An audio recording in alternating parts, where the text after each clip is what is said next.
go. Hustle hard, hustle every single day. Hello and welcome to the Domain Academy podcast. My name is James Iles. I'm the Domain Investment Community Manager for GoDaddy. And I'm excited to be here today with Joe Styler to talk about domain names. So over to you, Joe.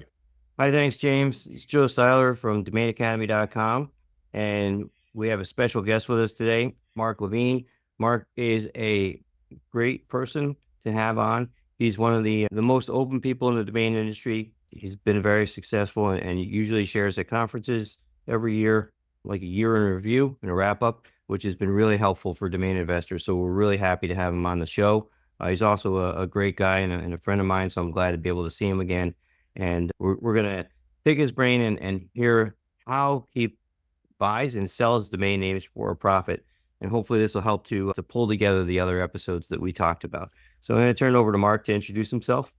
Great to be with you guys, James. Nice to meet you finally in person. And Joe, you know, I'm not only a friend, but I'm a fan of your salt that I use often.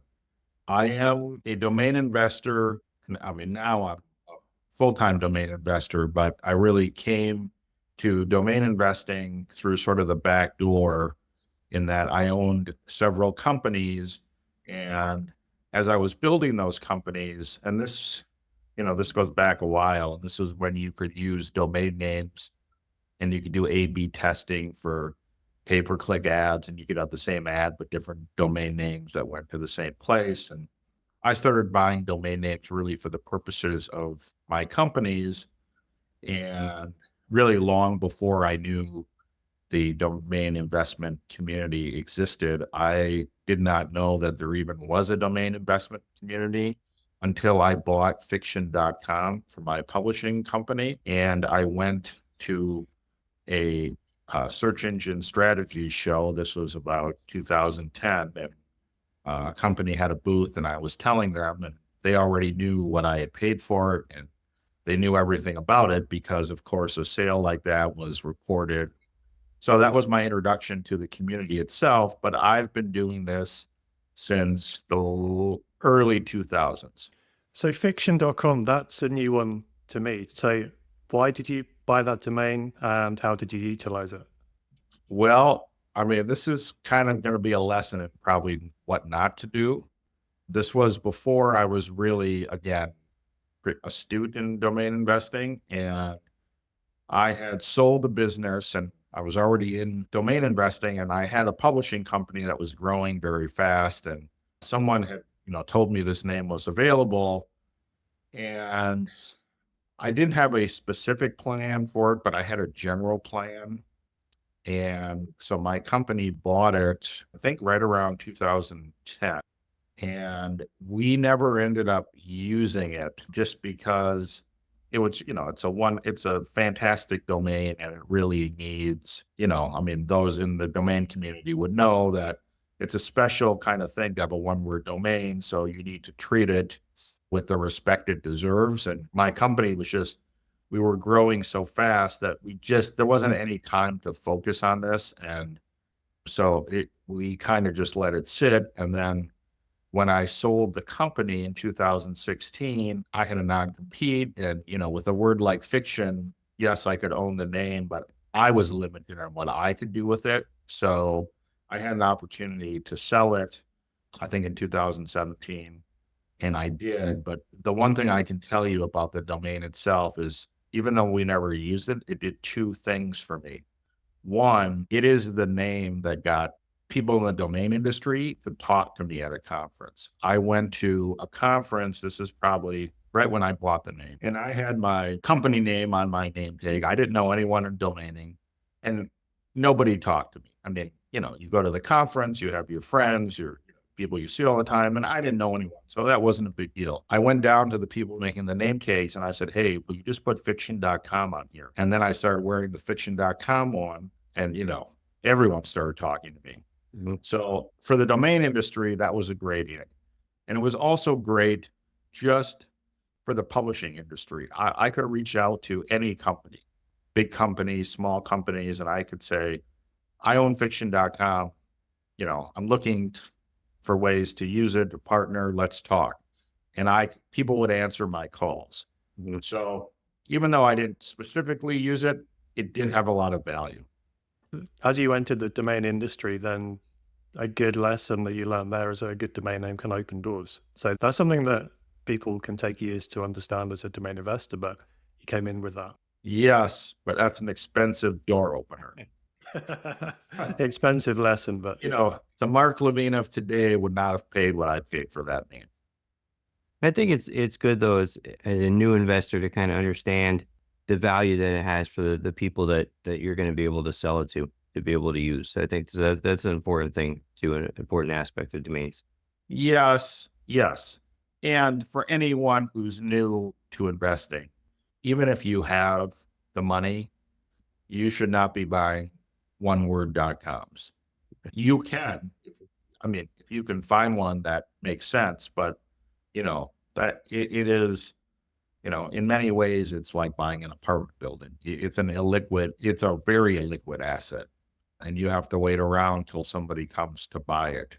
It's not, again, I was already selling domains and doing stuff, but I didn't buy it specifically to try to sell it. I really bought it to use. And so paying the amount of money I paid was not as painful as it would have been had I just bought it as an investment, because I bought it as a retail buyer, not as a domain investor, and that also kind of capped the upside for me.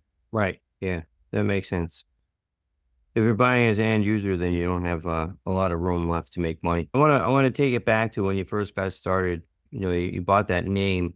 When did things really start to click for you that you could make money in the domain industry?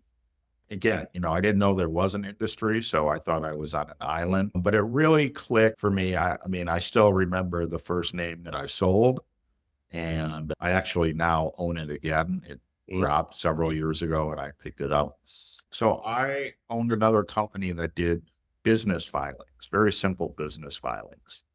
And so I was buying a lot of names around that. And my thought was, someday I may try to sell this company, and this portfolio of names is going to be attractive to a buyer. And I didn't really know a lot about how to value them, those kind of things. But I knew that if you're buying my company and I have 400 names that are really associated with the industry, that's going to be a sexy part of the sale. Yeah. And really both my company sales, that turned out to be true. I will tell you about how I sold my second company to a large public company, and the entire thing started because they tried to buy a domain name of mine, which I bought. And it was a very generic name, but a very niche name. And I bought it with 3 buyers in mind, them being one of them. And so I owe a lot to domains. Do you have a fun story of when you had a first sale that was like, things clicked and it just was exciting? It doesn't be like I remember the first sale. This was in this is probably 2005, 2006. And at the time there may be this kind of now, there's a fruit called mangosteen. And mangosteen was like, people were selling, you could multi-level marketing things where you could buy the drink and sell the drink and, that kind of stuff. And it was like a big, you'd see ads for it all the time. And somehow I ended up getting mangosteen.net. I don't even remember, it popped up somewhere and I was like, hey, everybody's talking about mangosteen. I'm going to buy this name. And, it had to have been a hand registration, closeout. I wasn't paying a lot for domains at that time. And at the time, again, I didn't know anything about pricing domains. So really anything I bought, I just priced at $6.99. And again, I'm buying it at the, $7, $8, $10, $12 range. So that was this amazing return, I then got contacted by somebody, but it wasn't a real email address. And, they just went back and forth and, wanted to buy the name, but then all the stuff that people hear, I'm a small company. It's a passion project. It's, all that stuff. And so finally we agreed on a price of $9.99 and they bought it. And like 2 days later, and then of course, once it was purchased, I saw who bought it. 2 days later, there was an article in Time magazine about this multi-level marketing industry of the health stuff. And this company was mentioned in there, and they were, 40, $50 million company. In some ways I was like, well, they probably would have paid whatever to get this. But also, back then I had to work hard to make $1,000 in my other business. Yeah. And so that sale is what kind of got me hooked. That's really pretty cool. And the fact that it's like 18 or 19 years ago and I still remember it, just says a lot. From there, did you just reinvest the funds into more domain names, or how did you progress?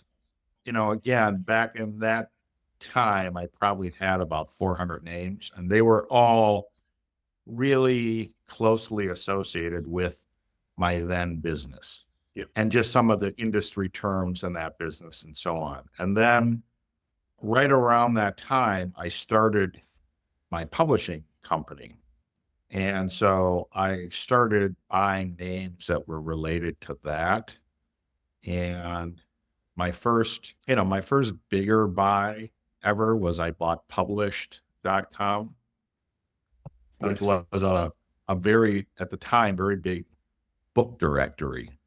And it had a ton of traffic, ton of authors on there. And, it was a great name.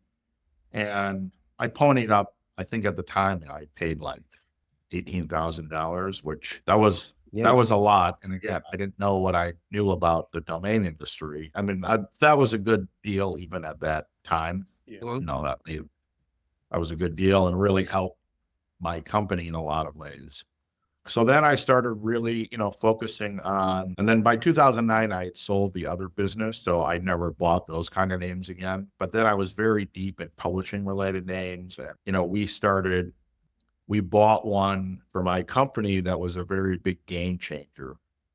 One of the divisions of my company, we brokered printing, for authors and publishers. And we had this site called Book Printing Revolution.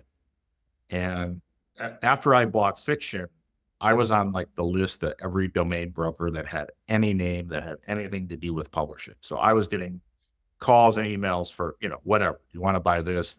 And one of them that got pitched to me was bookprinting.com.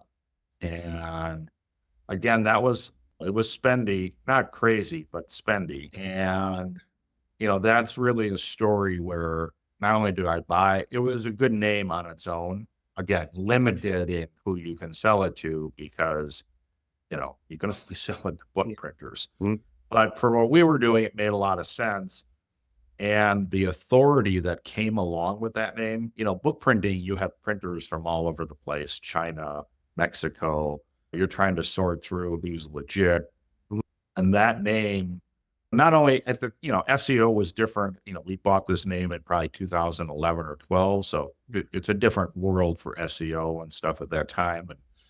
But it really helped us in our ranking, and it was so authoritative.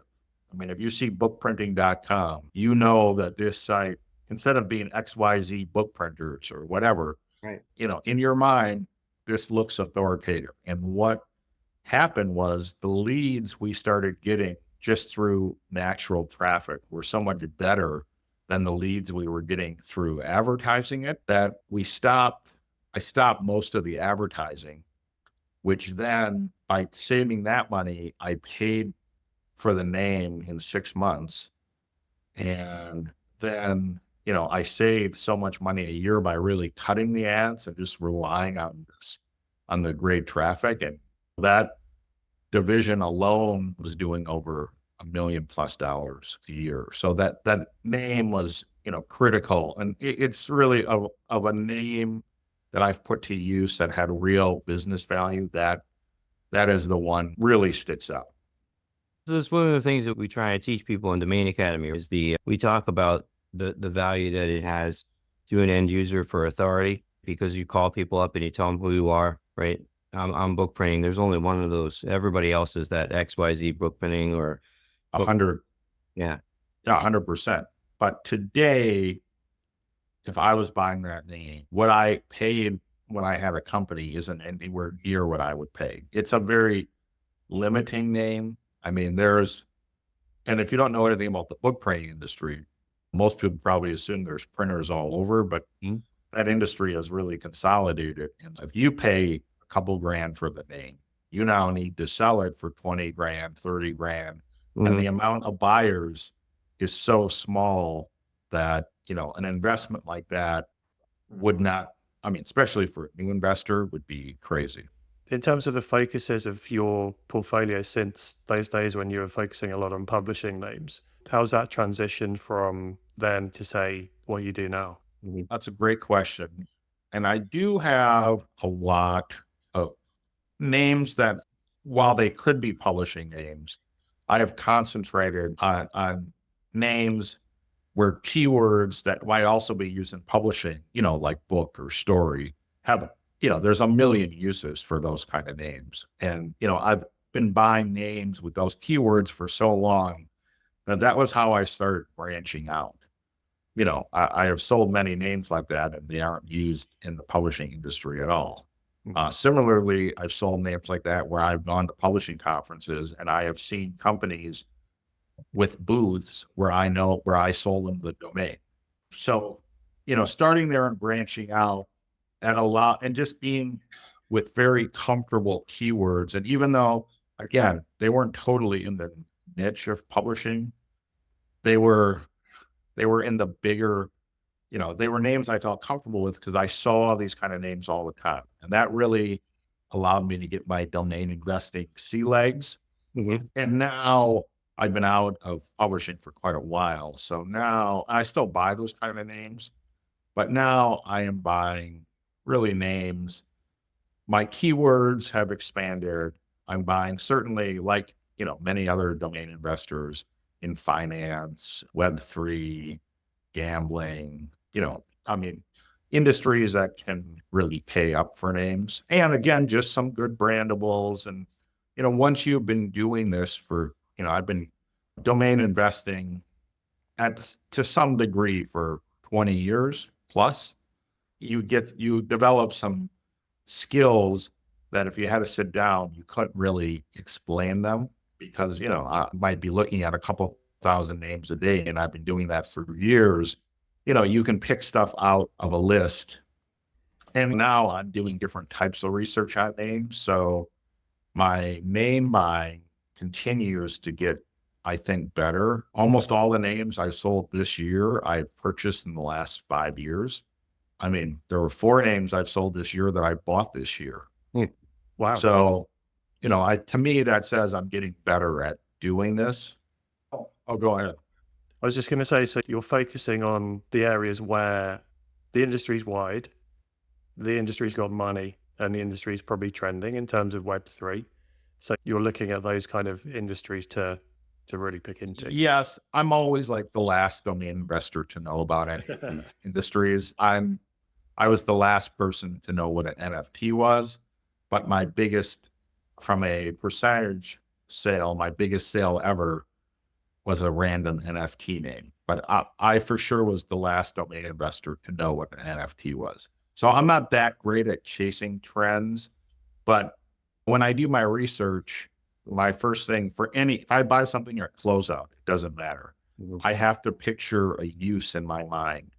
Like, how could somebody use this? If I cannot think of one, I don't do it. And I've also had success in investing in different extensions as they were coming up, because when you're a domain investor, it's a very small world. And there are some very heavy hitters in that world. And everybody is for a great name that ends in, let's say, capital. Everybody is in that auction. So I choose in those kind of things too. If I really want a name, I'm going to pay whatever, because I know that these other guys in these auctions are spending that kind of money on 20 names a day, man. But I'm going to do that once a month. my strategy sort of became, well, I want to go where other people are not. Mhm. It's easier. There are some, there's more downside, but there's also more upside. So I was very lucky that I started investing in .io in about 2015. And I made some mistakes in doing that, in that you could get amazing one-word IOs that today are $100,000, but you could get them at park.io back then for $99 all day long. There was nobody in these things. But what I didn't do was load up on these great one-word ones, even though I started selling. And it was a little hard because back then you didn't know what the market was. Yeah. Because in some ways, that early on, I was making the market. There wasn't just a ton. You didn't see IO sales like we see today. I mean, that wasn't a thing. So IO provided a lot of, helped me really scale my portfolio, not only in terms of IO, but really making some great sales to then have capital to buy more stuff. Mhm. And then this is about 5 years ago, I started investing in .gg. Mhm. And, Real Sports with Brian Gumpel had a show, and they had this guy, this kind of pudgy nerd guy. And they were like, this guy is more famous than Michael Jordan. And he was some gamer, and there was some, gaming thing at the Staples Center in LA. It was packed, or I don't even know. I'm not a video game person. But it was something like World of Warcraft championship. So I was like, this must really be a thing. And then a guy, from the industry, Morgan Litt, he was in Japan and went to some gaming conference or something and wrote this series of blogs about it. And I was like, okay, I saw this show. Morgan's writing about this. This seems like a thing. And I started buying names, and I was selling them. I only had 5 or 6 names at the time, but I'd sold almost all of them. And so I decided I'm not going to make the same mistake I made with IO. So I'm going to invest. And it's turned out to be pretty good. I mean, .gg is an expensive extension, so you can't buy it like you're buying .com. But I built up a great portfolio of those and this year really have had some pretty nice size sales. And I think that investment will pay off. And the usage is not only gaming, it's now, you see some Web3 companies where our name, a partner and I sold, is now being used by some kind of a online chat thing for kids. It's an extension that young kids are very familiar with. They see it all the time in games. And so anytime you see usage of just like real use, companies using it, that's, to me, that validates any extension. But again, this is not something I would recommend to any new domain investor. This is not the place to, one, a lot of the great one-word .ggs are taken by, me and probably 10 other people, but it's too expensive. It's, that's something to do for later. But I think there's opportunities in a lot of extensions. So just quickly, what does GG stand for? Because I know that, for example, AI, there's a CCTLD, but it's been adopted by artificial intelligence. So what's the link between GG and online gaming? So it stands for good game. But it's a thing people say, hey, GG. Again, I had played a video game since like the 80s in college. I had to learn about it, but it's now, and this is anecdotal, so I wouldn't tell anyone to rely on this at all, but it has just in names that I have sold, you see the usage, like once an extension becomes established. So yes, esports, gaming, that was kind of the backbone of that. But once you see other real companies using it, now you may be a company and says, okay, well, I can't get the .com. The one-word .com is not, it's either in use or, it's whatever. I don't have that. The IOs are now really expensive. GG is something that is, techie. It's, there's adoption. Oh, so I can get a great one word GG for 10 grand, 15 grand. And it's so that's sort of my thinking in doing it. And, I know that if you listen to a lot of domain podcasts and read stuff online, everybody who says .com is king is 100% correct. But as an investor, I'm trying to sell this name. If you upgrade later to something better, I'm happy. Great. I'm going to be thrilled if you bought my one word GG and then you bought the .com. Mhm. That's amazing, but it doesn't affect me. And so, yes, .com is king, but I can't afford the king's prices. So I'm down with the peasants. Well, that brings us to the next question. I think this really segues nice. But before I'm going to ruin the segue I want to make note of something that you brought up several times in the conversation so far that's really important. Is over and over, you keep saying, I have to picture somebody using this. How would somebody use this? How could this help somebody's business? This is how it's being used in this industry. So the really one of the key things that's important when you make a purchase in a name is to see that it's being used, like it's being adopted, like you talked about, and that it can really benefit someone. Someone can have a real use for it, and not just one person, but there's a variety of people that could really benefit from this use. So now that I've ruined the segue, I want to get back to you look for these deals, right? Because you said you can't afford the king's prices, and I don't think a lot of people can. So where do you go to find your names? How do you find these names that are at a reasonable price that you still have room to make money? Well, for the purpose of this podcast, I'm going to say I'm probably going to be the best guest you could have because I still buy a lot of my names at GoDaddy closeouts. Mhm. It's done, there's obviously there's nuggets of gold there.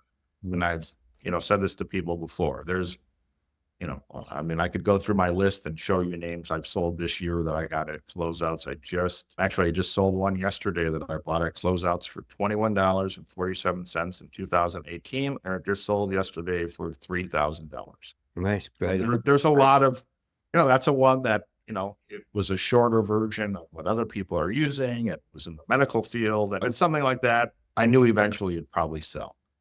So I do a lot of closeouts. For some of these other extensions, a lot of the stuff has been ham registrations. But of course, going on a podcast and talking about GG, you just opened up the field for more competitors in ham registration. I do participate in auctions, but it has to be for a name that I really want because auction pricing is really often not tied to reality. I think there's a lot of flexing going on in auctions. People are bidding on names for all different reasons. Some people say, hey, it has this many backlinks. It's, so that there's those bidders. There's, people who love the name. There's people who, think there's someone they could flip it to. There's a lot of different reasons to be in those auctions. And so really that's why even the GoDaddy, all the auctions, they can get crazy. Yeah.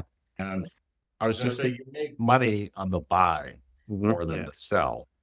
When you're going into an auction like that, I assume that you've got a valuation point in mind, a budget in mind. You've done all your homework beforehand. We talked to Leanne a few episodes ago about valuation of domain names, but what kind of metrics are you looking at when you're going into an auction environment?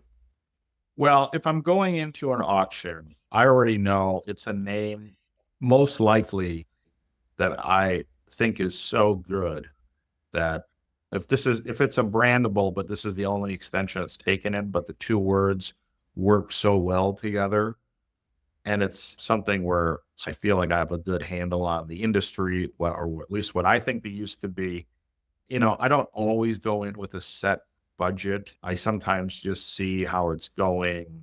And this is, again, not a good way to do it because then you're like, well, what's another $20? And, pretty soon it's in the last 2 minutes, it went from 150 to 750.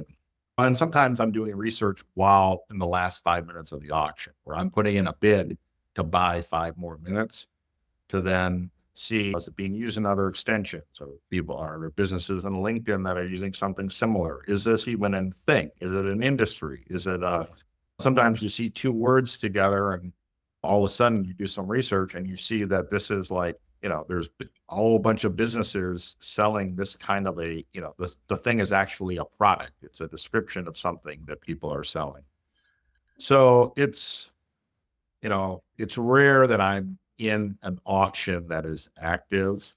I mean, again, if it's something I want, I put it on my calendar. I let myself know in the last 30 minutes before the auction is going to end. I see where it is, and I may start doing the research right then. You're going in with a feel, with a gut instinct that you know what you want.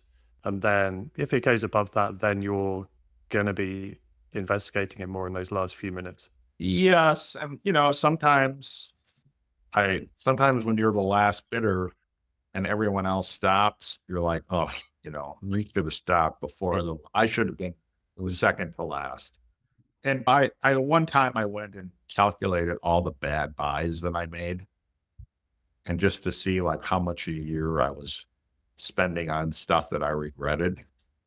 And that's part of just doing it. I think that's just part of it. Just part of investing. You can get caught up in an auction. That's again why I really like closeouts. You're so much more in control, and there's so many in closeouts, and there's always nuggets of stuff in there. I was just putting some on my watch list before we started this today. And there's a lot of gold hidden in there, but you have to take the time to look for it, and you have to know what you're looking for. And I will say, for a new investor, I think there's only one way to do that. And I am going to plug Domain Academy, but not because I'm on this podcast. There is no way you should ever be investing in domains until finishing that course. So anytime that anyone's reached out, I'm on a podcast, somebody reaches out, I tell them, I'm happy to help you. Finish the Domain Academy course first. Mhm. Don't buy any names until you do that. And then when you start buying names, go to closeouts, mark stuff you like, send me the list, and I'll tell you why or why not I would buy it. And then you get some kind of, I won't say on the job training, but, because some of it is you just have to see you have to learn how to think about the name. Right. But without the domain, what's in that course took me 10 years of learning. Just, you will learn it, but I would rather learn it in a 2-week course or, whatever. Yeah, and I have to spend money to learn it. Yeah. I think we've got the promo clip for the show, Joe. Yeah. Send you some. Over. So a lot of the things that you're saying, we have a special auctions class that we've been teaching, and it lines up with what we're trying to help people to do. And we do teach people, put stuff on the watch list. Like, just don't go bid on stuff. Don't go buy stuff and close those. Like, narrow it down and then go do some research before you pull the trigger. Use that watch list to stage, okay, these are the names I want to go look at more before I make that decision. And like you were talking about, put a price limit if you're going to go to auction, so you don't get caught up in the heat of the moment. And this is what I think. Yes. And I always tell people is, if I have an amazing year, I'm going to sell 1% of my names. Mm-hmm. And I'm going to be, and especially at the size of my portfolio, if I can do 1%, that's great. So I tell people, okay, so you're going to need to sell 1%, you're going to need 100 names. Buy 100 names at closeout. And at the low end of the closeout, you're in for 2,500. You have to, you can only spend money here that you can afford to lose. Right. In many ways, it's what I would tell people when I was in the book publishing. We did self-publishing, and it's very similar. You can do this. Anyone can do this, but you have to have the money. You need this money to pay your mortgage or to pay your bills. There are way less risky ways to invest. However, if you become somewhat good at this, the return in domain investing exceeds anything else. For me, again, I was lucky to build a couple businesses and sell them, and they both did well. But from a day-to-day return, domains are better. Mm-hmm. And when you take out the stress, the employees, all that, it's even, it's an incredible return, and it's an amazing way to make a living. Again, not everyone's we just happen to know all the people who do that. Mhm. The people in the industry are really, I would say, among the smartest I have ever worked with at any level, at any industry. People who are so creative, being in this kind of, or investing in domains is kind of like the stock market. You're doing research, you're placing educated bets.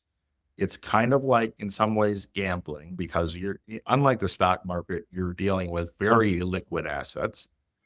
And it's also working at an ad agency, because you're trying to think of things that someone else may want to buy or use. And so all those things together make it very exciting. And I learn new words all the time. I learn about new industries all the time that I had no idea existed. And it's fun, and it's very engaging. I recommend it to anyone. And again, I'm not trying to plug GoDaddy here, but this Domain Academy is the way to get into it. And once you get into it, and you're going to know if you have what it takes to go to the next step after that.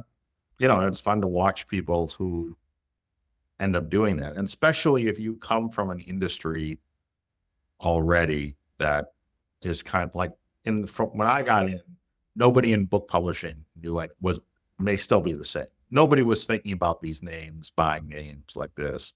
And it created a lot of opportunity. And I think that translates also, if you have, there's people we know in the industry who are, in the horticulture business, or in the restaurant business, or, had come with some skill sets that really, what I do with publishing, it gives you an edge up for names in that niche. So we know a little bit about how you pick names, and give us a lot of advice on what to look for in buying, and making smart purchases. Like you said, you make money on the buy. When you do that, how are you making money? Where do you go to sell those names after you buy them to be able to make the most profit? You have to list on Afternic. It's, I don't think, really an option not to. And that, of course, that gives you GoDaddy auctions, the GoDaddy registration path, and all the other GoDaddy partners. You really have to list on Cedo, which kind of gives you everybody who's not in the first group.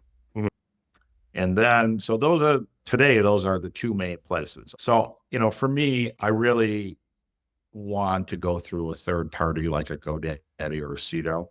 The problem that I have had, others may have different thoughts here, is, just having a landing page and then saying, okay, you can buy it through escrow.com.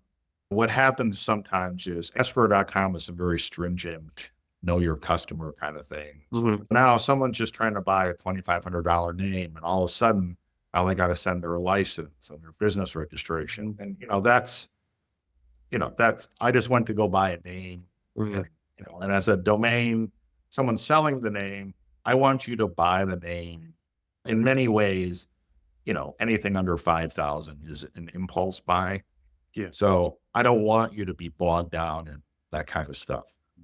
And the back and forth can turn people off. So for me, and this is different for $1 million+ names, even $100,000 plus names, that's something different. It's a different buyer. But when you're, buying closeouts and selling closeouts, you want the people to be able to get through quickly and get the name quickly, and have not a lot of friction. So for me, when I buy a name, it immediately goes into Afternic, it immediately goes into Cedo.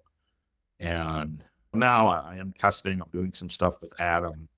I created a marketplace just for publishing industry names that I've just launched. And I own a online publishing magazine that I just recently acquired. So I'm using that as a vehicle to market some of these names. I'm experimenting in different things, but minute one, it goes on Afternic. So essentially, minute two, it goes on Cedo. Yeah. So essentially, you're looking at the widest exposure possible. So you're listing it where those service providers have the multi-listing services, where if someone types it in on GoDaddy, for example, then it's going to be showing your domain. They can purchase it friction-free in the cart and check out. So you're always going to add it with a buy now price? Always. I don't do any outbound. I never have. I'm not trying to engage directly with buyers. Other people, they like doing that, and I think it can provide a lot of upside for people. Just for me, I don't want to deal with that. I don't want someone, a lot of buyers who buy a name, they don't understand. First of all, they think it's going to be $10 when they show up there. Mm-hmm. So you already have to get over that hurdle. Yep. And then, just people are mad because you thought of the name before they thought of the name. And so I'm at a stage in life where I'm just not dealing. I don't need to make a sale that bad to go back and forth. And I'm happy to let the broker at Afternic deal with that person. Just fine. Everyone has their strategy. So yours is let the third party do it, let them take the emotion out of it and get the sale. And so on Adam, formerly Squad Help, just so everybody knows, but they're more of a brandable marketplace and they're expanding what they do. And you said that you buy different types of names, including brandable names. So is that the one marketplace that you use outside of Afternic and Cito for brandables, or are there other places that you go? Oh, I have very few names on Adam. Actually, they helped me put together this my own marketplace. Okay. So there's 100 and some names on there that are also on Afternic. It's a curated thing. I picked names of mine that I thought the publishing industry would have interest in. And it's, again, more of an experiment. But for brandable names, I think if you have a good brandable name, I have found in my sales, about half of my sales came at the time through Dan. And I don't think any consumer knew that the Dan domain directory existed. So they were typing in that name and they saw it and they bought it. And the other half came from Afternic. So I'm assuming it came through the GoDaddy reg path, because at the time, all my names had Dan Landers. Okay. So, I think for me, that's how names were being sold. And so I think a brandable, I don't think you need a logo and that other stuff. I don't know how much of a difference it makes. I mean, it does add, I'd say, maybe a perception of value. Thing that Adam does that I'd like to see happening at GoDaddy is you go to their lander, you can call them right there. You can message them live right there and email them. And I always want, on a lander, I want the person to be able to contact the party selling the name, in this case, let's say Afternic, in whatever way they feel comfortable. Like for me, I don't like to be on the phone. I only want to do it through message or email. But other people want to talk to someone because they need to know that it's real. They never heard of a name selling for $3,000. So this is new. So they need to feel some comfort. Obviously, having a GoDaddy logo on there, I'd say most people have heard of GoDaddy in some way. Again, it always surprises me. People I know in my real life say, "Hey, can you check this name?" And I'm like, "Did you type it into a search engine?" No. It helps keep you grounded as a domain investor, knowing that most people who are buying these names know nothing. And that is not a knock against them. They don't know this is a thing or an industry. And so if you have someone who can gently hold their hand through the process, you have a chance of making a sale. Let me ask you this. We talked about how you buy, how you sell. What are you looking forward to in the future? Do you see anything that is on the horizon that is in the industry that gets you excited? I do think stuff that Adam is doing it's exciting, because when somebody is innovating, others have to innovate. And just, you've seen with Dan going away, there's 4 or 5 different people now creating marketplaces or landers. I don't know a lot about those, but anytime there's innovation, it's a plus for domain investors. And we need these large networks to really, unless you have oneword.com, you don't need anybody. You can have a landing page and you can sit there. Somebody eventually will buy that name. But if you're like me and you're buying closeouts, I can only do this in partnership with GoDaddy and Cedo. So I have to rely on GoDaddy and Cedo or Adam to innovate ways that will help me sell more names. And I have to bank on the fact that a company like GoDaddy wants to increase its bottom line by selling more names. And, that's that excites me. And really just the fellowship in this industry is when you go to an ICA conference or something, it's kind of like going to Comic-Con, everybody lives the same experience, sitting in a room, buying names, talking about names, and nobody else in your real life has any interest in hearing this. So you can come to Vegas and go to ICA. It's kind of like every year I go, it's like, I feel like I'm having a high school reunion. People I talk to all the time, but only see once a year. But it's a great industry, and a lot of the people in the industry are also doing very innovative things on their own in their different. Nobody came to this industry as a domain investor. Yeah. So those are the two things that I think are the most exciting. And obviously selling names is the most exciting. Getting the congrats email. Hopefully, The thing that I regret learning is that up until about 18 months ago, I didn't know the on hold thing existed at Afternic. Yeah. I never looked. So 10,000 clicks later, just checking for it, popping from Right. 0 to 1. Even though I know it's going to be 0, I just every once in a while when it is 1, it's pretty exciting. Gives you the dopamine hit. Yes. Yeah. That's Sure. a big part of the investing, actually. And, I'm a buyer when I'm selling. Some people buy all the time. When I have a nice sale, I'm really into the buying. Yeah. When it's dry, I'm out doing other things. Just before we close, we've given a lot of good information to new domain investors, and I really appreciate you providing all of that. But are there any tips that you would give to anyone coming into the industry? Like you mentioned ICA events, you mentioned in-person conferences and things. Do you have any tips around the community aspect or getting started? I know we've covered Domain Academy already, but anything else you'd add? Domain Academy is number 1. And if you finish it, you're serious at least about maybe doing this. Number 2, I would say is, read any blogs, listen to podcasts, Domain Name Wire is a great one. Obviously Domain Sherpa. And, there's some others. There's less than there used to be, unfortunately. But I always tell people to listen to some of those and just hear domain people talking. And if you still have an interest after that, then go to the next step. I do think most domain investors are pretty open to talk to people. I mean, I get stuff all the time. Andrew Allen just had his 500th episode, and he gave me and Logan a shout out on there. And I had a few people who listened to that who reached out to me who were new investors. And one person said, well, your website seems like you're accessible and would talk to me. And I'm always happy to do that. I do think, it's good to pay it forward. There's a lot of the pies. I can tell someone everything I'm doing, and if they've never done this, it's not going to matter much.